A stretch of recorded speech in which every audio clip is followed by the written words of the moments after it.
Hi guys, this is Alea Jen and welcome back to my YouTube channel. So, paano nga ba alagaan yung mga bata na edad 4 to 5 years old dito sa Hong Kong?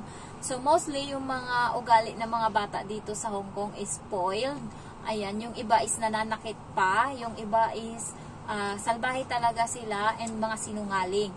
Ayan, kaya yung alaga ko is nung una, napaka talaga nito, ang hirap kuhanin ng loob.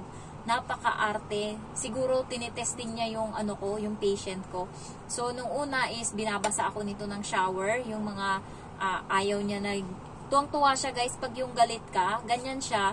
So tuwang-tuwa siya kapag nakikita niyang nai-stress ka, nababad trip ka, mas uulit-ulitin niya yun. Kaya simula nun, hinahayaan ko na siya kung ano gusto niya. Sige, i-push ko pa yan. Ayan. So ganun yung ginagawa ko ngayon.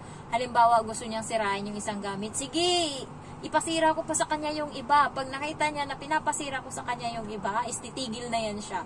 So, ganun yung ginagawa niya ngayon. Pagka ganun, natitigil siya kapag alam niya na ipapaano mo talaga, ipupush mo talaga sa kanya. Titigil siya guys, pero pag aayaw ka ng aayaw, mas lalo siyang ginaganahan, tuwang-tuwa siya, lalo pag nakikita kanyang nalulungkot, nagagalit, mas nadidemonyo siya, ganun yung ugali ng bata dito. Ayan, kaya simula no, sige, hindi na ako na-stress, sige, go, push, kalat mo yan dyan lahat, ayan. So, nung bago ako dito, nai-stress ako kasi kakalinis ko lang, kakaipon ko lang ng mga laruan. Makita nyo yan, yung isang basket na puno, ibagsak niya lahat yung mga laruan dyan. Punyeta, kakaano ko lang yan. Pero ngayon, sige, kalat mo, sige. Ganun, ginanon ko talaga, sige, push. Sabi kong ganon. So, simula nun, yung nanay kasi dati, siya yung sumasaway. Tinatawag niya na agad kasi nakita niya, nagsibagsakan na yung mga laruan. So, sa tawag niya siya, man, anong ginagawa mo? Bakit mo pinagkakalat yan? Hindi mo ba alam, kakalinis lang ganon. Pero nung hinayaan ko, sige, kalat mo lang, sige, push. Sabi kong ganun, simula nun, hindi niya nakinalat. Hindi na ganun kalala yung kalat niya. Pero dati, talaga, sarap sakalin talaga. So, paano ko siya inaalagaan? Pagising niya sa umaga, tatanggalin ko yung diaper niya. Kasi nagda-diaper pa siya, guys. Tatanggalin ko yan and then pupunasan ko ng cotton pad and then lilinisin ko. So pagkatapos niyan is bibihisan ko siya kasi nakapajamat pa siya. So bibihisan ko siya ngayon ng pambahay na short and then t-shirt tsaka na ako maghahanap kung ano yung nandyan sa mesa na pang almusal niya. Yung almusal niya pala guys, tinapay lang, minsan biscuit, kaya mahina yung katawan ng bata kasi walang nakukuha. Almusal niya, alas 10 na ng umaga, gutom na yan, tinapay lang ipapakain. So ganun dito.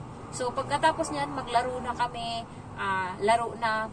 So, pagka day off or wala siyang pasok. So, maglaro lang kami ng maglaro dyan. And then, alas 12 ng tanghali, gigising yung nanay and sasabihin sa akin kung ano yung pagkain sa tanghali. So, doon na sila kakain ng kanin. And then, gulay, itlog, tsaka manok. Ayan, or karne. Wala munang sabaw. So, ganyan. And then, babasahan ko yan siya ng libro. 2 oras kaming magmahalan. 2 oras kaming magbasa. Kaya ako yung boses ko is mataas talaga and mabilis kasi sanay ako kasi kakabasa ko sa kanya ng libro. Ayan. So, minsan napapaos na ako. And tuwang-tuwa siya niyan pag nakikita niya na nahihirapan ka, so namamaos ka. Mas, ang daming librong kukuhanin. Lahat yan, basahin mo. And ang tagal kumain. Kaya nauuto ko siya minsan. Sinasabi ko siya, big mouth, big mouth. Ayan. Pag sinabi kong big mouth, nga agad yan, malala. Ayan. Kaya nasasalpak ko. Isang buong talaga kutsara na maraming laman. Kaya nagugulat yung nanay niya. Dati, 3 oras na, hindi pa siya tapos kumain, wala pa sa kalahati. Pero ngayon, mama niya nandoon, nakahiga lang doon sa may kwarto. Mga siguro 30 minutes or 45 minutes. Pagbalik niya, naubos na namin yung pagkain. Naubos niya na yung pagkain and sabi ng nanay niya, very good daw. So, ganun. And then, pag naglalaro kami guys, hinayaan ko siya kung ano pinagkakalat niya, hindi ko muna nililigpit. Ipapakalat ko yan sa kanya lahat ng mga gusto niyang ikalat. And, ewan ko sa kanya, mahilig siyang tigil-tigil siya sa paglaro. Halimbawa, laruin niya to ngayon, hindi niya yan tatapusin yung laro niya, lilipat na naman siya sa ibang laro. So, ganun siya. And, ang bilis, siguro sa isang araw, marami kaming makalat. And then, pagkatapos noon, hapon, ano na kami, pupunta kami minsan ng park, maglalaro kami doon, 30 minutes, ayan, tsaka kami uuwi ng bahay. So, pag uwi ng bahay, paliguan ko siya, and then, maghahanda na ako ng hapunan niya, tsaka na kami maglaro uli. So, pagka naman may pasok sa umaga, may pasok siya sa buong araw, gigising sa niyan alas 7. And guys, pag nagsi-CR pala tong bata, pag tumatae, gumagamit pa pala ng diaper. 5 taon na to mahigit. So, gumagamit pa to ng diaper, guys. Binaybe nila masyado. Kaya kapag walang diaper, hindi talaga to tatae. Iiyak to ng iiyak. Kaya kailangan bibili talaga ng diaper. Kailangan hindi mauubusan. And then, next is, pagka may pasok siya, so, magigising ako ng alas 5 mahigit. Paghahanda ko siya ng tanghalian. So, andyan na lahat, may karne, may gulay, itlog, ayan. So, hahanda ko yan sa lunch bag and then asikasuhin ko yung mga kailangan niya, pati mga uniform niya. And then, aalis na yan sila. Ang uwi niyan is alas 4 na or alas 5 ng hapon. And then, papaliguan ko siya, maglalaro kami. Tapos, mamaya-maya, kakain na yan siya ng tanghalian, hapunan. So, maya-maya, lalaro na naman yan siya uli hanggang sa makatulog siya. Pag guys, paano ko siya nauuto.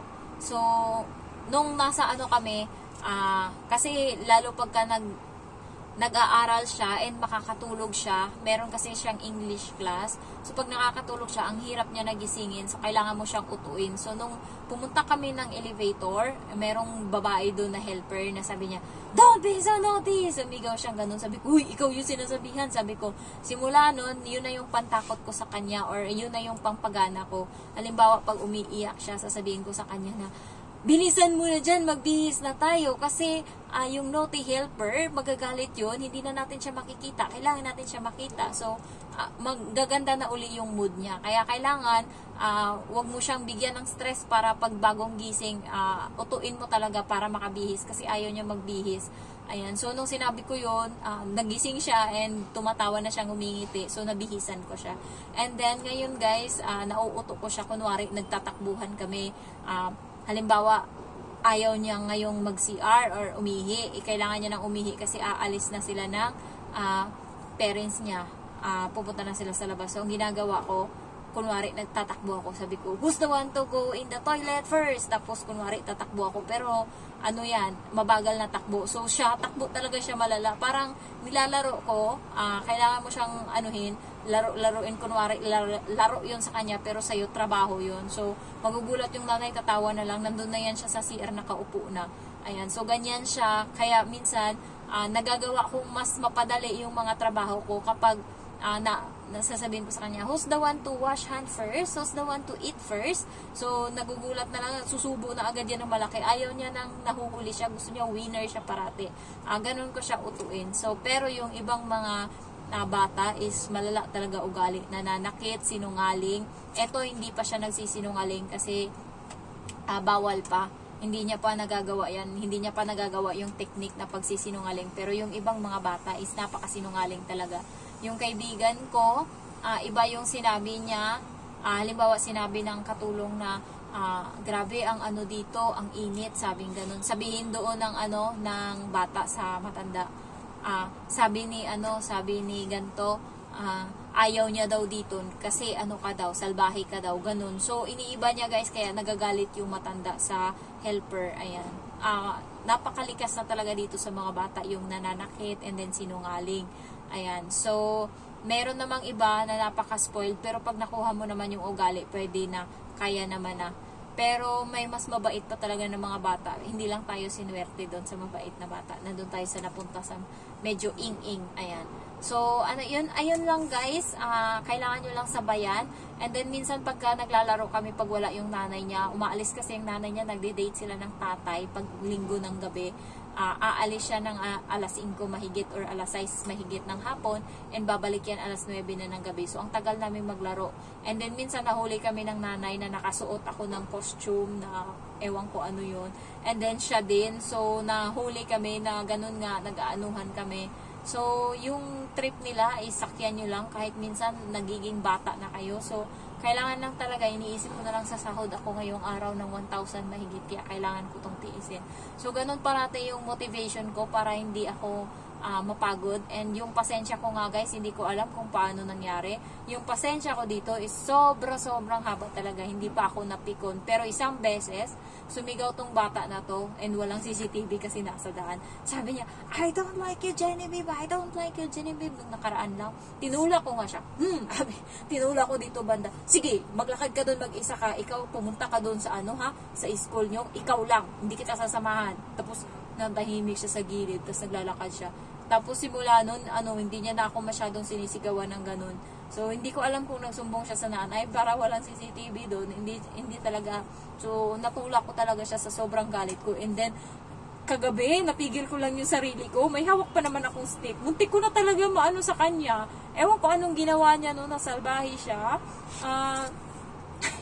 Ang bilis pa naman ng kamay ko. Muntik na. Pinipigilan ko lang yung sarili ko. And then, yung kaibigan ko pala, may bata siya na parang 2 months pa lang.